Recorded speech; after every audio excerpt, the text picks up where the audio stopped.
This is the Officials Institute, where we combine rules talk with video instruction for every official. The topic of proper signals is coming in our next segment of Rule Review.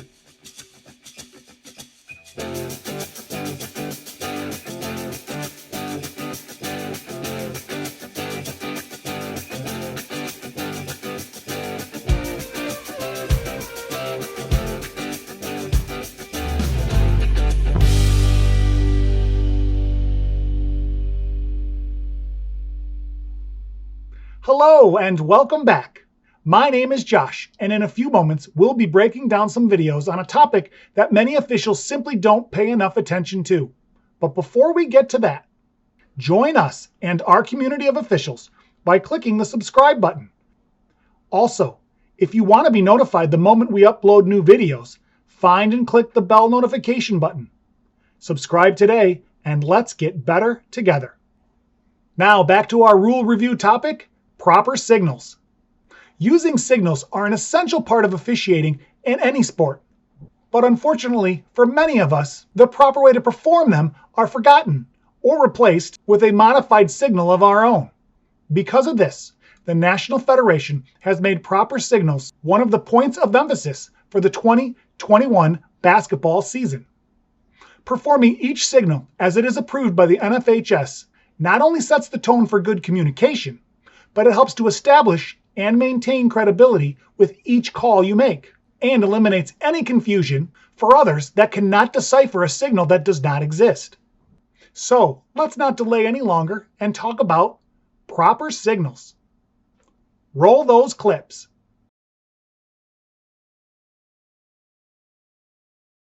In our first clip, we watch a player drive into the lane for a shot when the official blows his whistle and signals a traveling violation. Let's zoom in and take a closer look at the violation sequence. When the whistle is blown, the ruling official raises his hand over his head with an open hand and moves toward the spot of the violation. After coming to a stop, the official displays the appropriate signal for the violation and then points in the direction the ball will be going, followed by a simple point at the spot where the throw-in will take place. This is the sequence that should be followed after every violation that is called, regardless of where on the floor it occurs or which official calls it. Also, according to the NFHS Officials Manual, when giving the direction signal, we should also verbally state the jersey color of the team who will make the throw-in. Let's watch it one more time.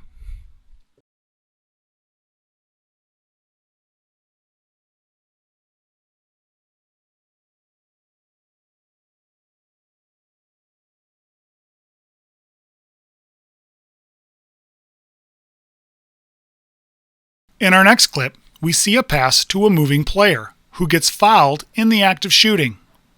Let's examine the official's foul sequence a little closer. When the foul occurs, the ruling official stops the clock by blowing his whistle and extending his arm with a closed fist high above his head.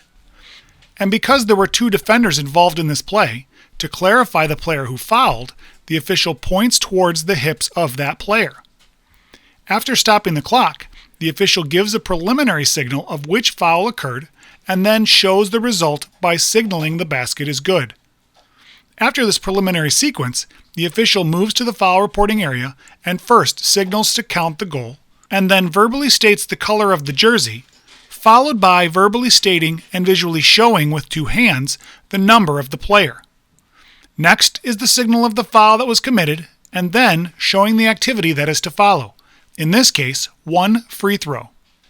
It is important to note, when giving the preliminary signal, if the try is successful, we should always start the sequence with counting of the goal signal first, and then follow with the rest.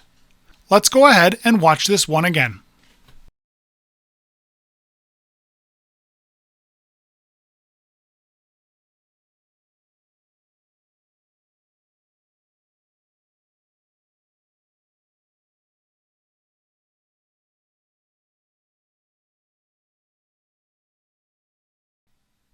Our next clip has a fast break situation with a foul called by the lead official.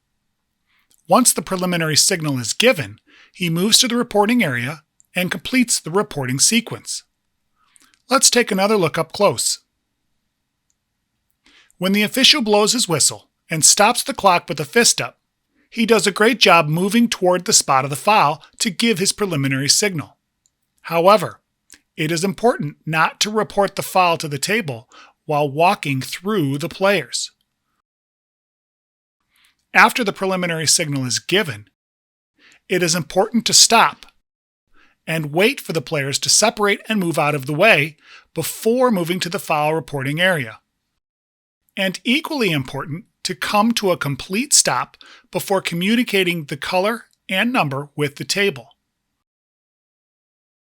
Also, it is important the signal that you have at the preliminary spot, like the block signal in this clip, should always be repeated at the table and never a different signal, as the official did here, showing a hit on the arm.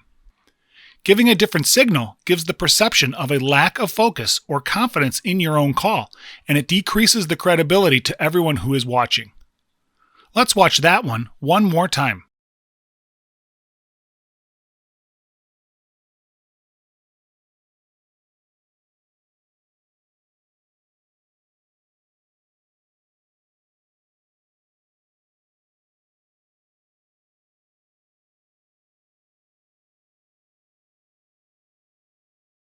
Our next clip, we see a player attempt a shot, but it is blocked by a defender preventing him from releasing the ball, and both coming back down to the floor. Let's take a closer look at how the official signals this play. When the shooter is met by his opponent, the ball is stopped from being released for a try. So when the player returns to the floor with the ball still in hand, it becomes a held ball. When the official blows his whistle to stop play, he gives a clapping hand signal, signifying the ball was stopped by the defender's hand, then pointing in the direction the ball will be going for the throw-in. But there is a problem with this sequence. First, the official did not stop the clock with a clear stop clock signal. The arm should be extended straight and vertical above the head with an open palm. Second, the signal this official used is not an approved NFHS signal, and he did not include the correct held ball signal. So the information communicated for the reason the play was stopped had no meaning, and everyone watching has to guess as to why the official blew his whistle to stop play. We should all stick with signals that have been approved by the NFHS at all times, and avoid using any other signal that cannot be found on the list. Let's watch this one more time.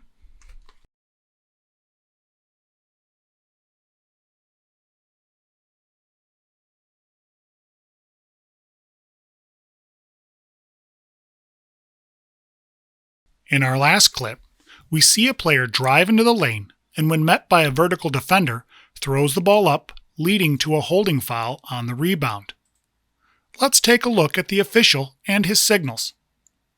When the dribbler hits his opponent, falling down, the official acknowledges the contact by showing the vertical player signal. There's just one problem. This is not an approved signal in the NFHS rules book and should not be used. When describing this type of no call during a game, the appropriate signal to give is no signal at all.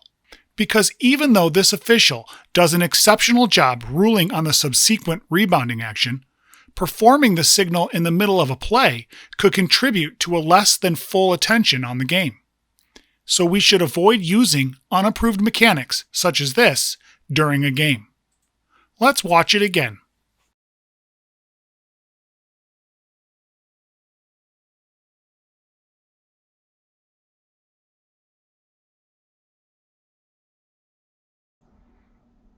That's our breakdown of proper signals. Hopefully you found this helpful in remembering the proper way to perform your signals. And the next time you find yourself on the court, you'll display each signal properly. If you need further help identifying which signals are approved by the National Federation, you can always reference the signal chart in the back of the rules book. Before we leave you, please like this video and share it with someone that you know, because the more people we can reach, the better the game will get. And don't forget to subscribe. You can use the link right here. Until we see you again, have a good game.